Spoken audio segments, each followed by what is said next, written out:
আমার ঘর বাড়ি ভাসাই আনিল। ফেনী সহ যে সমস্ত এলাকায় বন্যার পানিতে যাদের বাড়িঘর ডুবে গেছে এবং অনেকেই নিঃস্ব হয়ে গেছে, বন্যার পানি নেমে গেলেও আমরা সবাই সহযোগিতা করব। এখন যেমন সহযোগিতা করছি, বন্যার পানি নেমে গেলেও তাদের অনেক টাকা পয়সার প্রয়োজন আছে। আমরা যে যেখানে আছি যেভাবে পারি, যত টাকায় পারি, আমরা সবাই সাধ্য অনুযায়ী হেল্প করার চেষ্টা করবো ইনশাল্লাহ।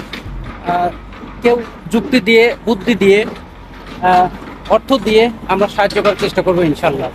আর যদি আমরা টাকা পয়সা নাও দিতে পারি, সে সমর্থন নেই, আমরা আমরা তো দোয়া করবো আল্লাহ পাকের কাছে যেন আল্লাহ পাক সবাইকে সুস্থ রাখেন, ভালো রাখেন এবং বন্যার পানি থেকে সবাইকে যেন আল্লাহ পাক মুক্ত করে দেন।